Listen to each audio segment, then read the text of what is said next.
All right, ready to dive into some pretty murky waters today. Always up for a challenge. Haha, good.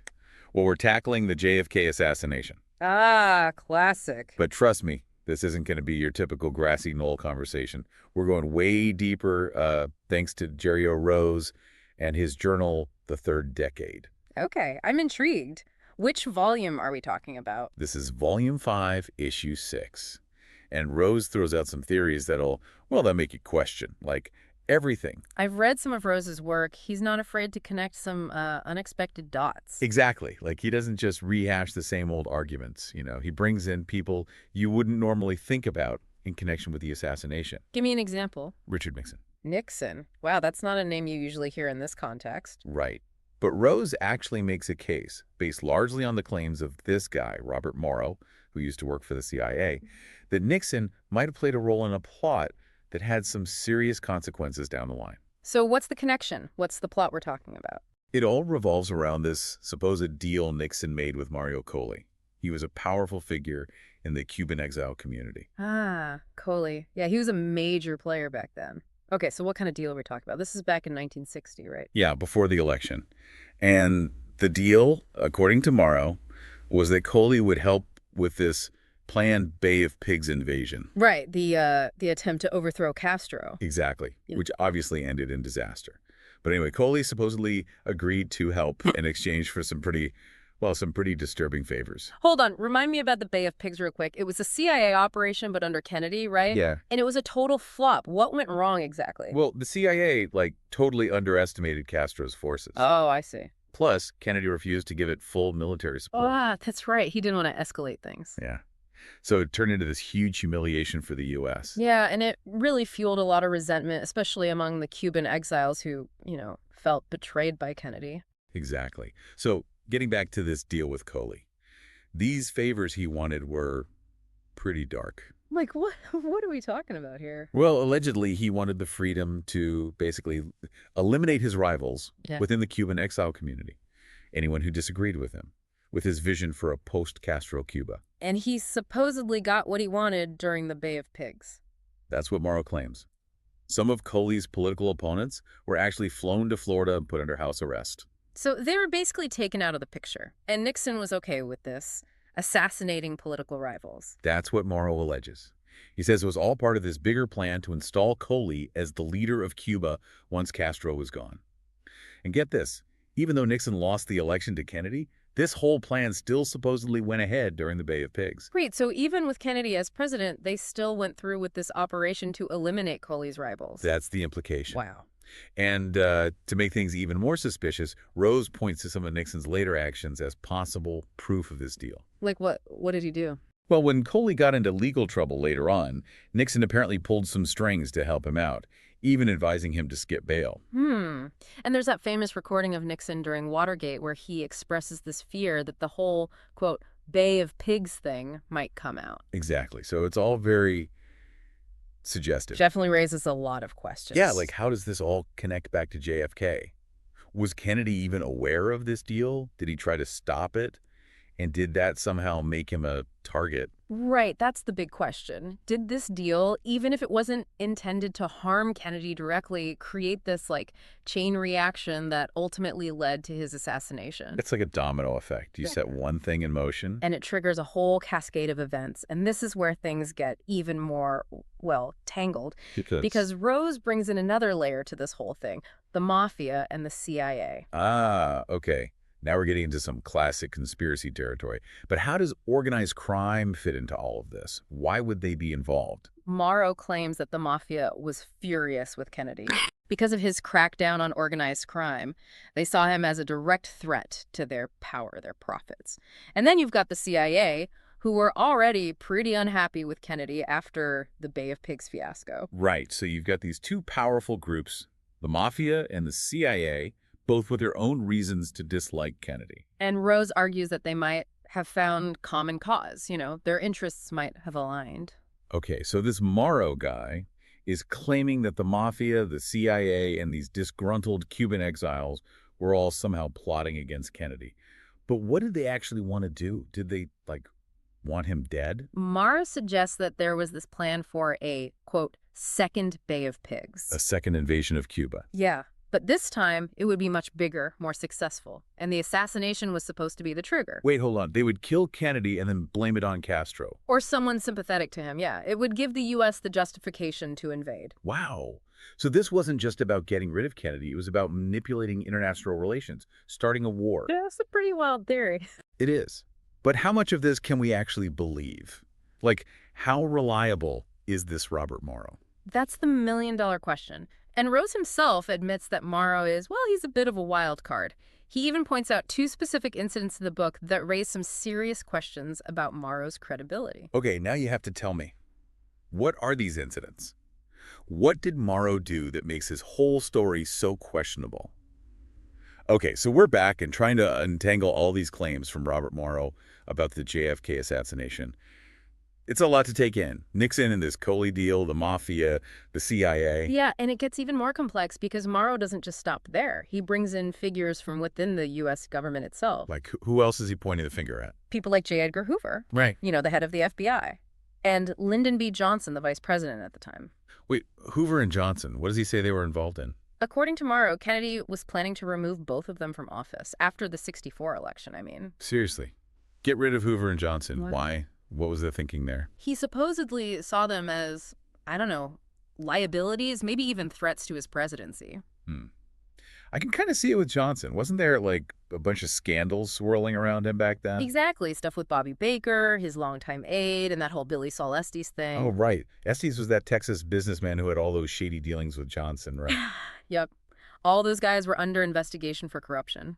Kennedy supposedly thought all that baggage would hurt him going into a second term. Makes sense. Yeah. But Hoover, why would he be a problem for Kennedy? He was, like, the most powerful law enforcement official in the country. Right, and that's exactly why Morrow claims Hoover felt so betrayed by this plan. He couldn't imagine Kennedy just pushing him aside like that. Yeah. After he built the FBI into such a powerful force. So let's just say, for the sake of argument, that we believe this theory. We've got Hoover, angry and feeling humiliated, Johnson scared of getting caught up in these scandals, and Kennedy planning to kick them both to the curb. What happened next? How does this tie into the assassination? Well, this is where Rose suggests that their motives might have lined up with the other conspirators. You know, the mafia, the CIA, the Cuban exiles. Ah, okay. So if they were all unhappy with Kennedy for different reasons. They might have seen an opportunity to, I don't know, get rid of the problem. And how does Hoover fit into this? I mean, he was the head of the FBI. Wouldn't he be the one investigating the assassination? Exactly. And that's what makes this theory so, well, unsettling. So you're saying that the FBI might have been deliberately covering up the assassination, but why? It seems like such a huge risk.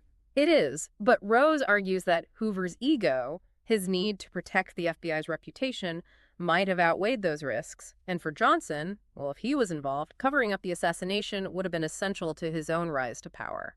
So in this scenario, we've got everyone we've already talked about, plus Hoover and Johnson, all caught up in this massive conspiracy. It's pretty wild. But after all these years, wouldn't someone have talked? Wouldn't some solid evidence have surfaced to back all this up? Right. That's the question that's haunted researchers for decades. But Rose actually offers a pretty interesting explanation. Cognitive dissonance. Cognitive dissonance. Remind me what that is again. It's that psychological thing where we have a hard time dealing with conflicting beliefs. We want to believe things that make us feel comfortable. So you're saying that after the assassination, people just needed a simple explanation, something to make sense of such a horrible event. Right. People needed closure. And the lone gunman theory, even with all its problems, provided that. So even if people suspected something bigger was going on, they were more likely to accept the official story because it was less disturbing. Exactly. And Rose argues that this desire for closure wasn't limited to just the public. He thinks it might have even affected the investigators themselves. You mean they might have ignored or downplayed evidence that pointed to a conspiracy? It's possible they might have unconsciously gravitated towards evidence that fit the lone gunman narrative, just because it was more comforting, more manageable. Wow. That's kind of scary if you think about it. It is, and it makes you wonder how much of what we believe about history is actually shaped by our own need to feel safe and secure, even if it means ignoring uncomfortable truths. Okay, so we've covered a lot of ground here, but let's get back to Robert Morrow for a minute. You mentioned there were a couple of incidents that made his credibility, well, kind of shaky. Right. One involved Mary Meyer. She was rumored to be JFK's mistress. Yeah, I remember reading about her. Didn't she end up getting murdered? She did.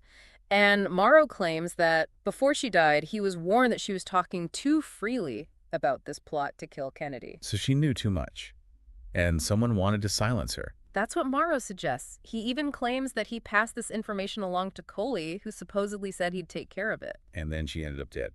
That's pretty chilling. So you're saying that Morrow might have actually been involved in silencing a witness? Rose doesn't directly accuse him, but it definitely raises questions about Morrow's role in all of this, and why he never connected those two events in his own account. Yeah, that seems like a pretty significant detail to leave out. Okay, what about that second incident? The one with Watergate? This one's even stranger. During the Watergate scandal, Morrow was running for office in Baltimore, and he was approached by Coley, who claimed he'd been asked to help retrieve some damaging information about Nixon. From the Watergate Hotel? Yeah, from the Democrats' headquarters there. Coley said he refused to help, but then Morrow used this information to hold a press conference.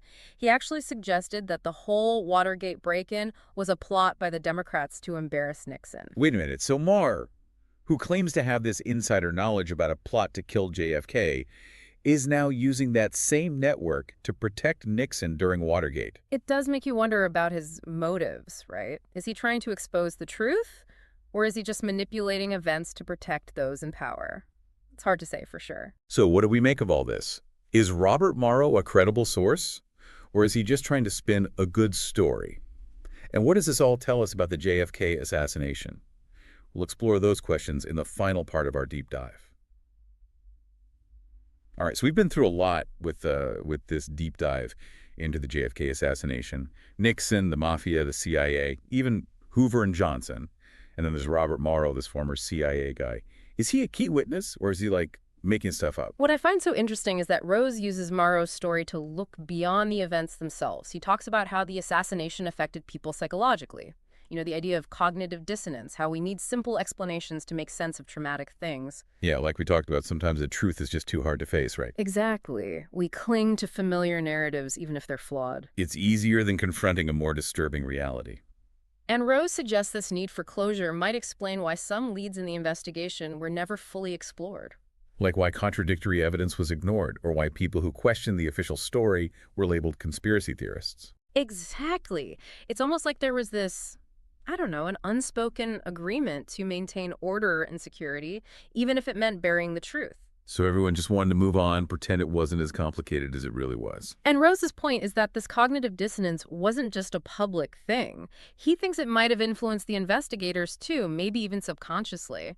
So you're saying that even the people trying to find the truth might have been biased towards the lone gunman theory? It's possible. Maybe they unconsciously gravitated towards evidence that fit that simpler narrative, because it was easier to handle psychologically. That's kind of a scary thought. It is. Makes you wonder how much of what we believe as history is actually shaped by our own psychological biases, This need to make the world make sense, even if it means ignoring uncomfortable things. So where does that leave us with all of this? We've got all these crazy theories, but can we really trust Robert Morrow? Is any of it true? That's the million-dollar question, and Rose doesn't give us a definitive answer. He lays out Morrow's claims, points out the inconsistencies, and basically says, okay, you decide. So is Morrow a reliable source? Or is he just, a good storyteller? It's tough to say. Some things seem believable, but then you've got those incidents with Mary Meyer and Watergate. They definitely raise some red flags. Yeah, you have to wonder about his motives there. I think what Rose is ultimately saying is that the JFK assassination, even after all this time, is still a mystery. We don't have a clear answer. No single story explains everything. And maybe that's the point. Maybe the most important thing isn't finding the right answer, but asking the right questions. Challenging our assumptions. Being open to possibilities we might not like, because what we think we know might not be the whole story. So after all this, after diving into these theories, where do you stand? Do you think there's more to the JFK assassination than what we've been told? It's something to think about. Definitely. Do your own research, talk about it with people, form your own conclusions. And that's really what this show is all about. We're not here to give you all the answers, but to spark your curiosity, to get you thinking critically and keep searching for the truth, even when it's difficult. Thanks for joining us for this deep dive.